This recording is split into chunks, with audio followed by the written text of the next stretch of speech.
오늘은 8월 마지막 주일입니다. 우리가 조국에서 멀리 떠나 있지만 8월 하면 우리 역사 속에서 잊을 수 없는 것이 8.15 광복입니다. 총과 칼을 앞세운 일본 제국주의자들에 의해서 우리의 주권이 빼앗기고 또 강제 점령을 당했던 그런 어려운 때가 우리에게 있었습니다. 그들로부터 그 어두움으로부터 자유를 다시 찾은 날이기도 하죠. 일본 제국주의의 점령 아래에 있을 때 우리 민족은 참 어려움을 많이 겪었습니다. 아마 우리가 아는 것보다 알지 못하는 것이 더 많을 수도 있겠다, 그런 생각도 해보는데, 얼마 전에 그 군함도라는 영화를 통해서 제국주의의 강제 징용을 당했던 그런 분들의 어려움에 대해서도 또 우리에게 알려졌습니다. 굉장히 아픈 역사들이 우리에게는 많은데, 1905년에 일본이 우리가 가진 그 어떤 주권적인 외교권을 박탈하기 위해서 우리와 맺은 조약이 있습니다. 그 을사조약이라고 하는 겁니다.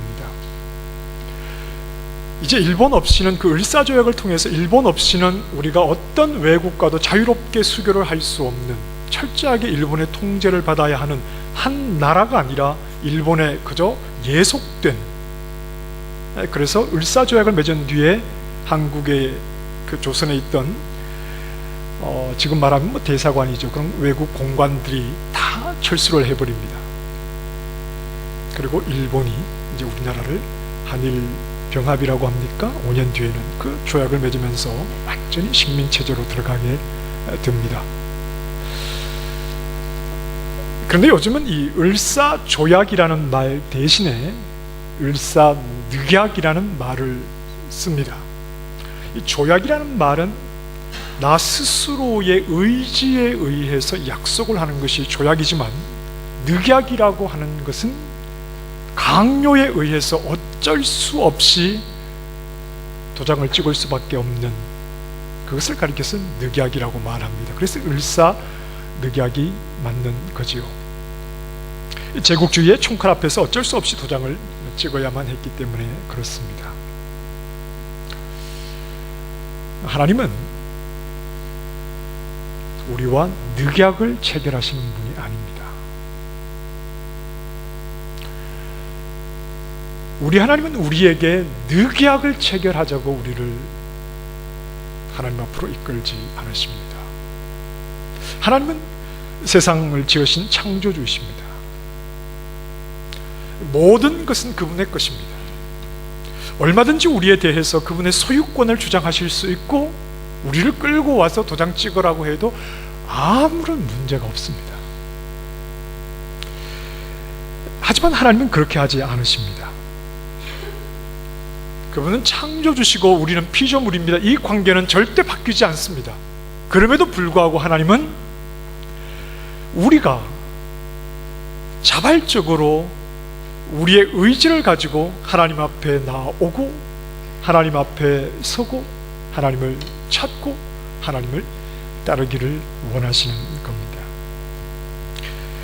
우리에게 절대 협박을 해서 하나님이 원하시는 답을 받아내시지 않는다 하는 겁니다. 창세기에 보면 에덴 동산의 아담에게 하나님께서 이렇게 말씀을 합니다. 여호와 하나님이 그 사람에게 명하여 이르시되, 동산 각종 나무의 열매는 네가 임의로 먹되 선악을 알게 하는 나무의 열매는 먹지 말라. 네가 먹는 날에는 반드시 죽으리라 하시니라. 네가 먹는 날에는 반드시 죽으리라. 왜 하나님은 이런 말씀을 하실까요?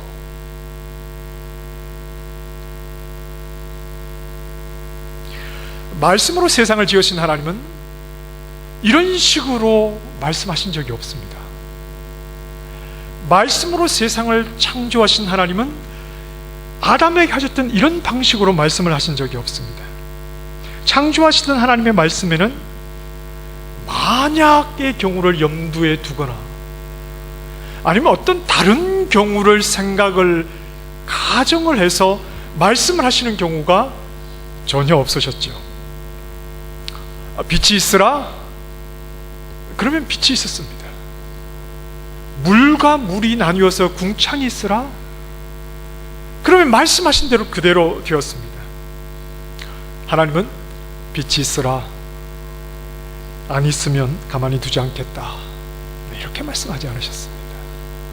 물과 물이 궁창이 있어 나뉘어라, 똑바로 안 하면 다시 하겠다.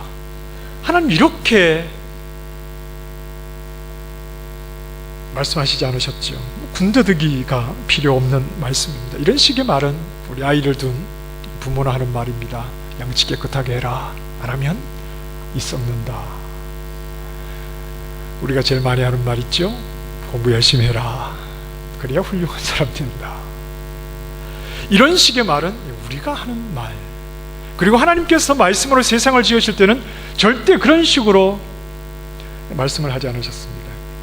하지만 하나님은 유독 사람에게는 평소와 달리 말씀을 하시는 겁니다. 선악을 알게 하는 나무의 열매를 먹지 말아라, 이렇게 말씀하시면 끝나는 겁니다. 하지만 그렇게 끝나지 않고 네가 먹는 날에는 반드시 죽으리라, 선악과를 따먹지 말아라, 이렇게 하시면 끝나는데, 그런데 만약 네가 선악과를 따먹는다면 너는 죽는다. 왜 하나님의 말씀에 만약이 가정이 되어야 합니까?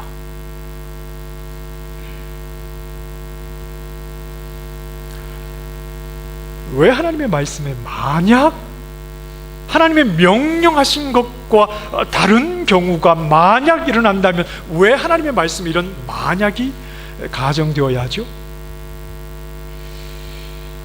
왜 이렇게 말씀하시느냐 하면, 하나님은 우리가 자발적으로 하나님의 말씀에 참여하기를 원하시는 겁니다. 우리에게 하신 그 말씀을 들은 피조물인 우리가 그분의 말씀에 자발적으로 동의하고 참여하기를 원하는 겁니다. 자발적이라는 말은 이런 겁니다. 최소한의 두 가지 길이 있는데 그 중에 내가 하나를 내 의지적으로 선택을 하고 하나는 내가 포기하는 겁니다. 최소한 두 개의 방법이 있는데 그 중에 하나는 내가 버리고 하나의 방법을 내 의지로 찾아가는 겁니다. 하나님은 우리에게 늑약을 맺자고 하시는 것이 아니라 우리의 의지를 가지고 하나님 앞에 즐거이 그 말씀을 따르기를 원하시는 겁니다. 억지로 강요된 관계가 아니라 자원하는 마음으로, 스스로 원하는 마음으로 하나님 앞에 나아오기를 하나님은 원하시는 겁니다. 그래서 하나님은 아담에게 선악과를 따 먹을 수도 있는 가능성을 열어놓으시고 그 가운데 자발적으로 하나님의 말씀에 순종하며 나오기를 원하시는 겁니다. 네, 하나님은 동일한 방식으로 이스라엘에게도 대하십니다. 우리가 지난번에도 잠깐 나누었지만 하나님께서 이스라엘과 언약을 맺으실 때 애굽에서 맺지 않으셨다 하는 것은 우리가 좀 생각해 볼 내용이 있지요. 시내산 그 아래에서 그들과 언약을 맺으셨습니다. 한 두 가지 정도만 좀 의미를 생각해 보자면, 먼저는 하나님이 어떤 분인지를 그들에게 알게 하시는 겁니다. 그들은 아브라함과 이삭과 야곱 자신들의 조상들과 약속하신 하나님이 어떤 분인지를 오랫동안 경험하지 못했습니다. 그러나 애굽에서부터 그들을 이끌어내시는 그 하나님의 역사를 통해서 그들 모두가 하나님이 어떤 분인지를 보게 되었습니다. 재앙을 내리시는 하나님, 그리고 애굽이 섬기던 수많은 우상들이 아무 쓸모가 없는 우리 조상들이 섬기던 그 하나님이야말로 유일하신 하나님 여호와시라는 것을 홍해를 건너면서 애굽을 멸하시는 하나님의 능력을 보면서 그들 모두는 조상의 하나님이 신실하신 하나님, 살아계신 하나님이고 우리 조상들과 약속하셨던 그 약속의 내용을 반드시 지키시는 신실하신 하나님인 것을 출애굽 과정을 통해서 분명하게 보여주셨습니다. 그리고 또 하나는 이스라엘이 종의 신분이 아니라 자유자의 신분으로 하나님과 약속을 맺게 하시는 겁니다. 애굽에서 어떤 주권도 없이 애굽 사람들이 시키는 일만 하는 그런 종의 신분이 아니라 그 종의 신분으로부터 자유한 자가 되게 하셔서 얼마든지 자신들이 자신의 의지를 가지고 무언가를 결정할 수 있도록 하나님께서 그들에게 하나님 앞에 나올 수 있는 그런 길을 열어주셨고, 자발적으로 그들이 모두가 경험한 하나님께 나오기를 하나님께서 원하시는 겁니다. 이스라엘이 의지하고 따를 분은 여호와 하나님 한 분뿐이라는 분명한 약속을 늑약이 아니라 조약으로 스스로가 동의하는 마음으로 즐겁게 스스로가 의지를 가지고 하나님과 약속을 체결하기를 하나님께서 원하신 겁니다. 오늘 본문에서도 동일한 방식으로 말씀합니다. 3절 말씀에 보면 너희가 내 규례와 계명을 준행하면 내가 너희에게 비를 주고 너희가 거둘 수 있는 수확물이 많아지게 하고 먹고 사는데 풍성하고 넘치도록 하겠다. 너희가 내 말에 순종하면. 자, 그런데 14절 말씀에 보면 그러나 너희가 내게 청종하지 아니하여 이 모든 명령을 준행하지 아니하며 내 마음에 내 법도를 싫어한다면. 하나님은 동일하게 하나님의 백성에게 너희가 나에게 준행하면, 그러나 내 법도를 마음에서 버리면, 이 두 가지의 가능성 속에서 이스라엘 백성이 자발적으로 하나님을 따르고 하나님 말씀에 순종하기를 원하시는 겁니다. 하나님은 얼마든지 강력한 방법으로 하나님의 법을 따르게 하실 수 있습니다.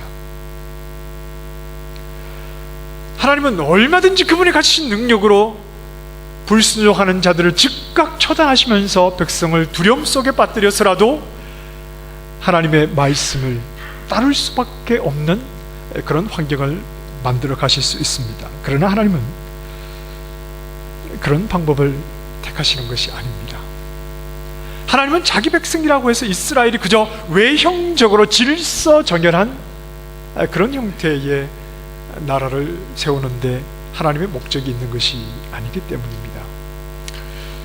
통조림을 만드는 공장을 보면요, 그 기계가 통조림을 다 만들지요. 기계가 다 처음부터 끝까지 기계가 다 합니다. 빈 통을 기계가 밀어 넣으면 기계가 그 속에 내용물을 집어넣고, 그 다음으로 가면 또 기계가 뚜껑을 덮고 그걸 불려서 상자에 담고 상자에 담긴 것을 포장하기까지 처음부터 끝까지 기계가 하는데, 그야말로 일사불란하게 모든 것이 착착착착 진행됩니다. 굉장히 속도도 빠르고 똑같은 모양으로 똑같은 양의 어떤 흐트러짐이 없는 그런 모양으로 한 박스가 그렇게 박스로 채워집니다. 이 통조림 말입니다. 하나님이 자기 백성에게 이런 걸 원하셨을까요?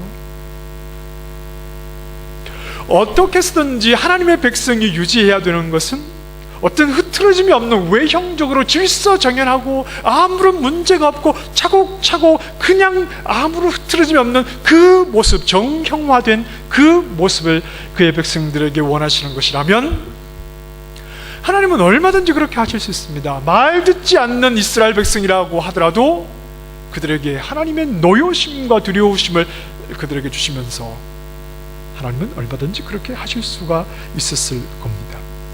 그런데 하나님께서 그런 기계 같은 백성을 원하셨다면 사람을 지으실 때 나무처럼, 하늘의 새처럼, 물속의 물고기처럼 그렇게 명령하셔서 지으시면 됩니다. 그냥 그렇게 말씀하셔서 그 이상 어떤 만약의 경우가 필요 없는 그런 말씀으로 우리를 지으셔서 아무런 문제가 없는 질서정연한 그런 사회를 하나님이 만드시면 되는 겁니다. 하지만 하나님께서 사람은 관계의 대상으로 지으셨습니다. 관계라고 하는 것은 한쪽에서 일방적으로 요구하고 강압적으로 요구한다고 해서 그 관계가 유지되는 것이 아니라 상대가 자발적으로 그 속에 참여하게 될 때 진정한 관계가 되는 겁니다. 일방적으로 이루어지는 것이 아니라 상대도 자기의 동의를 가지고 자발적으로 참여하게 될 때 이것이 관계가 되는데, 하나님께서 사람을 관계의 존재로 만드셨다 하는 겁니다. 하나님께서 나를 하나님 앞에 관계의 존재로 만드셨습니다.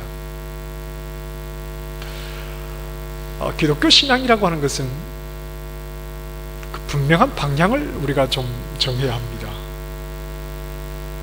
기독교 신앙은 우리에게 분명한 방향을 제시하는데, 많은 사람들이 변화를 말합니다. 예수를 믿고 변화가 되었다. 예수 믿으면 변화가 되어야 한다. 그 변화라고 하는 것은 겉으로 보이는 것일 때가 많습니다. 평소에 자기밖에 모르던 사람이 남들에게 양보하기 시작하고, 평소에는 늘 무뚝뚝하게 있던 사람 얼굴에 엷은 미소가 끊이지를 않고, 사람을 봐도 본척만척 하던 사람이 먼저 머리를 숙여 인사하고, 성경을 읽지 않던 사람이 성경을 읽고, 이런 변화는 좋은 것이고 또 이런 변화가 우리에게 있어야 하는 것은 분명합니다. 그런데 무엇이 그들을 변화하게 만들었는지 그 원인은 다를 수 있습니다. 사람들에게 좋은 이미지를 심어주기 위해서 그럴 수도 있고, 이제 다음 주 성경 퀴즈를 하는데 남에게 지는 것이 싫어서 성경을 부지런히 읽을 수도 있습니다. 변화는 외형적인 것인데, 그 외형적인 것이 나타났다고 해서 과연 그 이유가 무엇인지에 대해서는 우리가 잘 모를 수도 있고, 또 그 변화가 나타난 이유가, 그 내면의 이유가 무엇인지를 우리가 서로 또 다를 수도 있는 겁니다. 사도행전 5장에 보면 이 아나니아와 삽비라가 있는데, 믿음의 사람들이 자기의 집을 팔고 자기의 땅을 팔아서 헌금을 하니까 어떤 이유에서인지는 모르겠지만 다른 사람들의 눈에 인정을 받기 위해서, 다른 사람들의 눈에 잘 보이기 위해서 자기도 자기의 땅을 팔아서 일부를 바치지 않습니까? 그건 변화가, 겉모습은 변화인지 모르지만 변화의 이유가 바람직한 것은 아닙니다. 기독교는 변화를 목적으로 하는 종교가 아닙니다. 예수 믿고 변화되는데 우리의 신앙의 목적이 있는 것은 아닙니다. 우리 기독교는 분명한 한 가지 방향을 가집니다. 아주 중요한 큰 방향이 하나 있는데, 우리가 예수님을 믿는 목적은 우리의 변화의 목적이 있는 것이 아니라 하나님을 사랑하는 것에 있습니다. 그것이 우리의 목적입니다.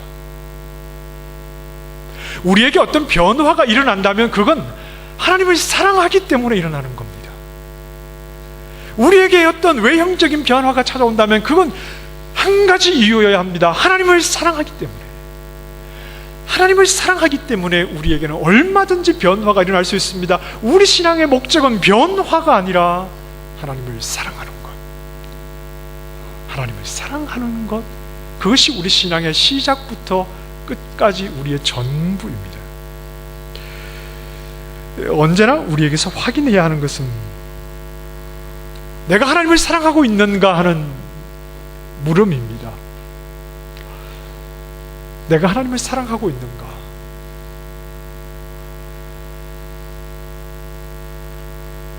내가 하나님을 믿고 얼마나 선한 생활이 많아졌는가?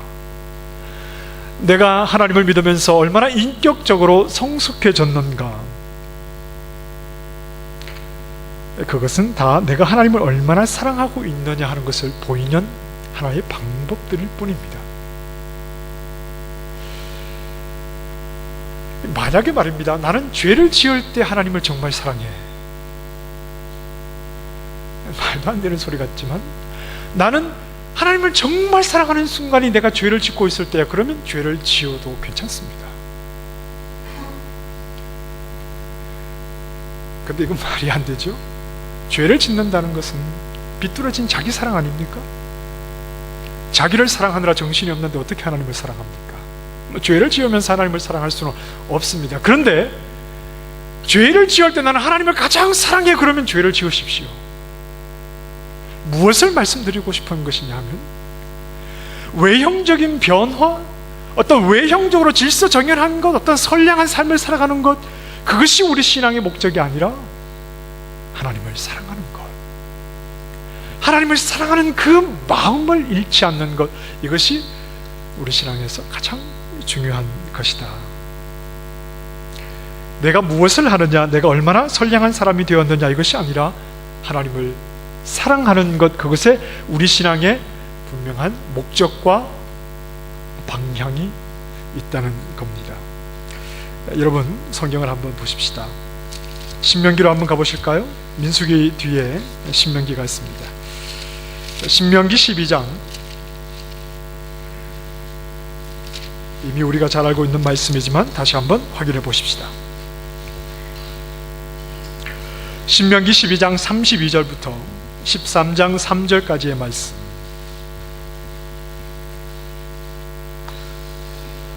같이 읽어보겠습니다. 12장 32절에서 13장 3절까지 시작. 내가 너희에게 명령하는 이 모든 말을 너희는 지켜 행하고 그것에 가감하지 말지니라. 너희 중에 선지자나 꿈꾸는 자가 일어나서 이적과 기사를 내게 보이고 그가 내게 말한 그 이적과 기사가 이루어지고 너희가 알지 못하던 다른 신들을 우리가 따라 섬기자고 말할지라도 너는 그 선지자나 꿈꾸는 자의 말을 청종하지 말라.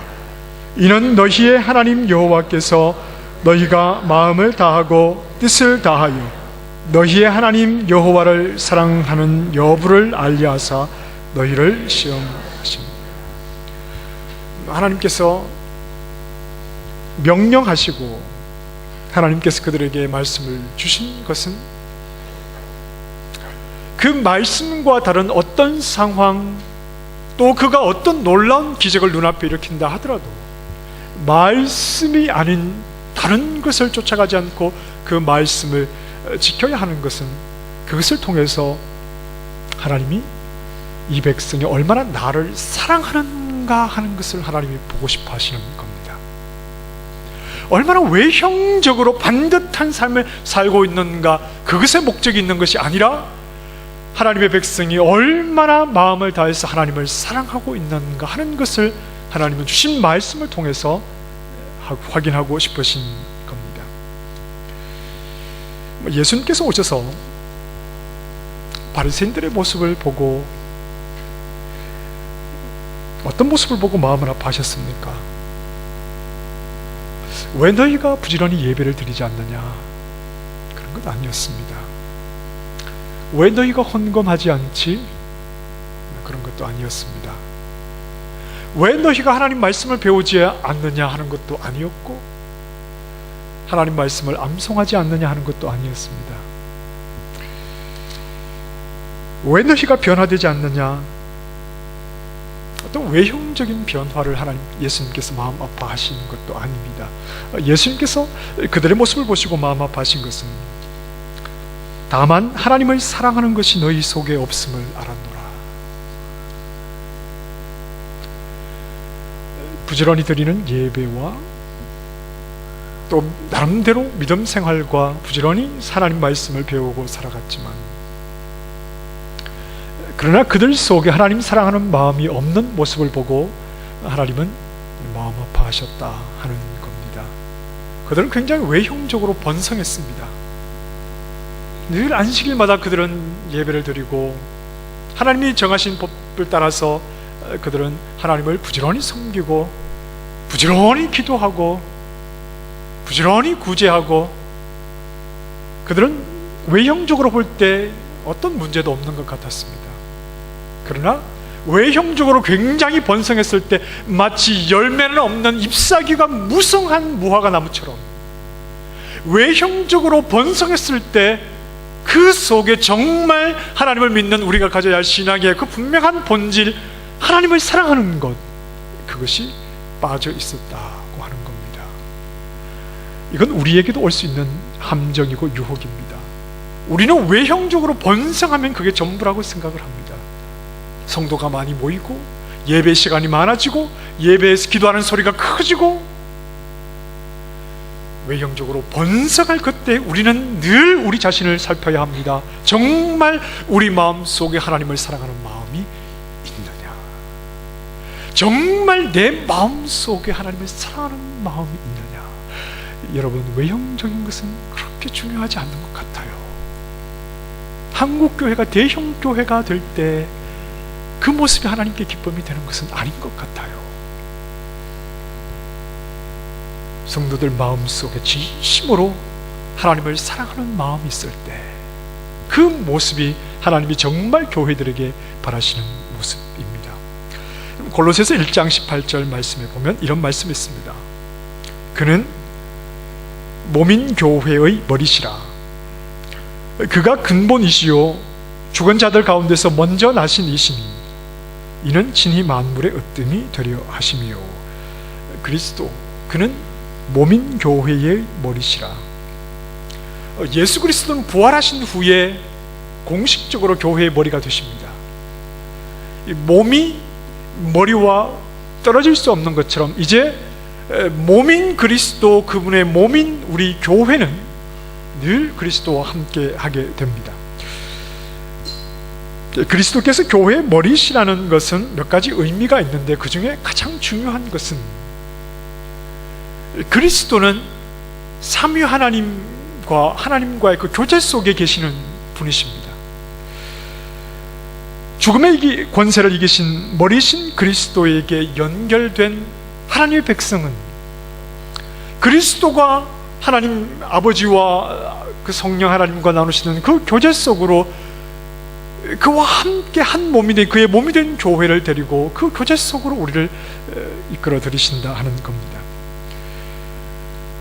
그리스도는 하나님이시고 하나님 안에서 나누는 그 사랑의 교제, 그 사랑의 교제 안으로 그의 몸인 우리 교회도 함께 들어가서 교제를 나누게 되는 겁니다.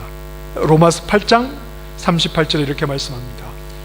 내가 확신하노니 사망이나 생명이나 천사들이나 권세자들이나 현재일이나 장래일이나 능력이나 높음이나 깊음이나 다른 어떤 피조물이라도, 같이 읽어보실까요?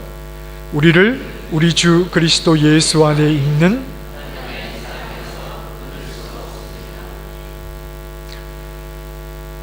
그리스도와 연합되어서 하나님의 사랑의 교제 속으로 들어가게 된 우리, 구원받은 우리는 하나님의 사랑으로부터 절대 끊어지지 않고 하나님과 그 사랑의 교제를 깊이 나누는 것으로 하나님의 백성된 우리의 정체성을 발견하게 된다 하는 겁니다.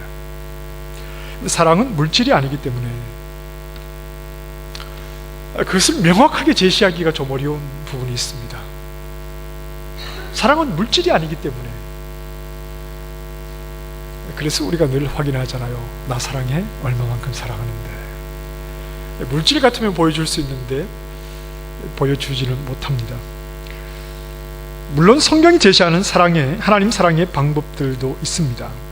예수님이 이런 말씀을 하십니다. 누구든지 나를 사랑하는 자가 내 말을 지키리니.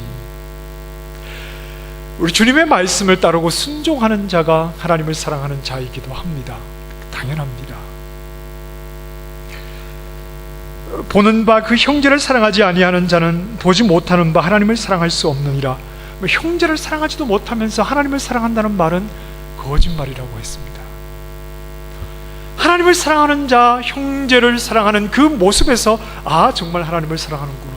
주님의 말씀을 순종하는 그 모습에서 하나님을 사랑하는구나. 그러한 방법으로 우리가 하나님을 사랑하는지 사랑하지 않는지, 하나님을 사랑한다는 말이 진실인지 거짓인지 우리는 확인할 수도 있겠습니다. 그러나 여기에서 포인트는 말씀에 순종하라, 형제를 사랑하라는 것이 포인트가 아니라 하나님을 사랑하라는 겁니다.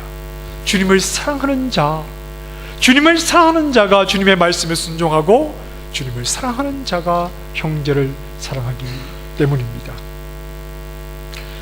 무엇이 하나님을 향한 사랑일까요?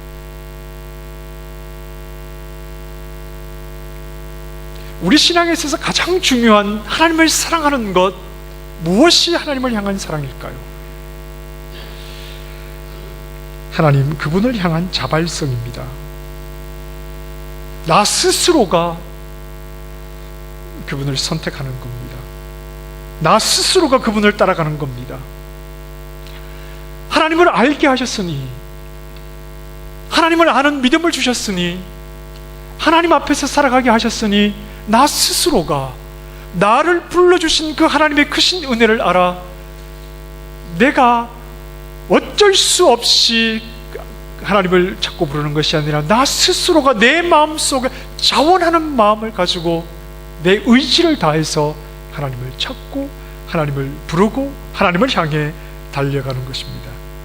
그분을 따르고 그분의 말씀을 소중히 여기며 살아가는 것입니다. 그분을 알아가는 것이 내 마음속에 큰 기쁨이 되는 것입니다. 겸손히 나아가서 그분을 부르는 것이 행복한 것입니다. 그분을 의심하지 않는 것입니다. 그분께 나를 다 맡겨드리면서 그분의 선하신 인도하심, 그것을 의심하지 않고 그분과 동행하며 성실히 살아가는 것입니다. 그분을 나의 가장 큰 능력으로 삼는 것이고 그분이 계시기에 두려워하지 않는 것입니다. 그분을 나의 이유, 나의 삶의 목적으로, 그분을 나의 삶의 의미로 삼아 항상 내 마음속에 그분을 향하는 것입니다. 제가 의지하니까 죄인은 의지적으로 하나님을 찾을 수 없다는 생각을 하실지 모르겠지만 하나님의 백성들에게 하시는 말씀입니다. 이미 하나님 앞으로 불러주신 자들을 향해서 하시는 말씀입니다. 하나님이 어떤 분인지를 알게 하신 자들에게 하나님은 늑약을 제시하는 것이 아니라 스스로 너희가 자원하는 마음으로 너희의 의지를 가지고 자발적으로 내 앞에 나와 내 말에 순종하고 즐거이 나를 따르기를 원하시는 그 하나님, 그 하나님을 사랑한다면 내가 억지로 하는 것이 아니라, 하나님을 두려워서 하는 차원이 아니라 하나님을 사랑하는 마음으로 하나님 앞에 내 의지를 가지고 달려 나아가는 모습이 우리에게 있어야 한다 하는 겁니다. 하나님을 사랑한다는 우리,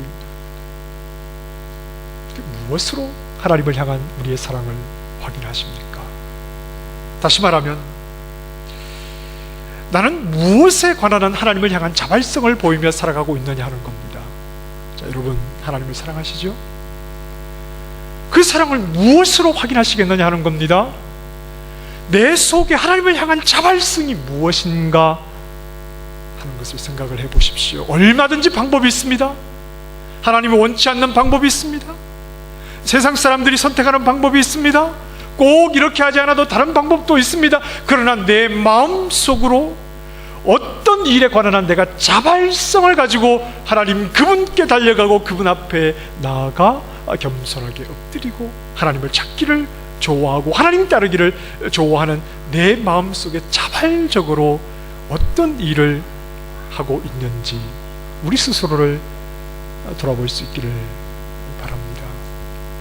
어떤 자발성을 가지고 내가 믿음 생활을 하고 있느냐, 그것이 없이 그냥 주일이니까 교회 오고 그냥 가정의 평화를 위해서 몸만 예배당에 와 있고 그냥 직분을 받았으니까 섬기고 교회 안 나오면 전화하니까 찾아온다고 하니까 교회 나오는 어떤 이런 소극적인 이런 방법이 아니라 어떤 일만 생기면 하나님 앞에 나아가는 것보다 그 일이 중요하고 이런 것이 아니라 내 마음속에 하나님을 향한 어떤 자발적으로 내 의지를 다해서 하나님을 찾는 모습이 어떤 것들이 있는가, 그것이 하나님을 예배하는 것인가, 하나님을께 기도하는 자리인가, 일상 속에서 하나님 말씀에 순종하는 것인가, 나 스스로에게 어떤 자발성을 가지고 하나님을 사랑하는 삶을 살아가고 있는지 우리 스스로를 잘 확인해 보아야 합니다. 사람들의 눈에 내가 어떻게 보이는가, 그건 하나도 중요하지 않아요. 사람들에게 점수만 있다는 것, 그것은 별로 중요하지 않습니다. 얼마나 나를 사랑하시는 그분을 향해서 나도 사랑의 마음을 가지고 자발적으로 그분께 나아가고 있는가. 주님을 사랑하는 마음이 혹 없거든 하나님 앞에 엎드리시기 바랍니다. 강요한다고 생기는 것이 아닙니다. 사랑은 말입니다. 하나님 앞에 엎드려, 주님, 겉으로 보기에는 제가 믿음 생활을 잘하는 것 같은데, 그런데 제 마음속에 하나님을 향한 사랑의 마음이 없고, 제 마음속에 자발적으로 주님을 향해 달려가고자 하는 그런 의욕이 없으니 딱딱하게 굳어져 버린 제 마음을 깨뜨려 주셔서 주님 사랑하는 마음을 제 안에 담아 주시옵소서. 겉으로가 아니라 제 중심과 저의 내면이 진심으로 하나님을 사랑하는 자 되게 해 주시옵소서 하고 하나님 앞에 엎드리실 수 있기를 바랍니다. 하나님을 향한 사랑은 세상이 알지 못하는 비밀입니다. 세상이 이해하지 못하는 비밀입니다. 그 비밀을 잘 간직한 채 이 땅에서도 하나님을 사랑하고 곧 사랑하는 그 주님을 배울 텐데, 그 주님 앞에 서기 전에 우리의 마음속에 주님을 사랑하는 마음으로 가득 채워져서 늘 주님을 향해 자발적으로 달려가는, 하나님 품 안으로 부지런히 달려가는 주님을 진심으로 사랑하는 믿음의 성도들이 다 되시기를 주님의 이름으로 축원합니다. 기도하십시다.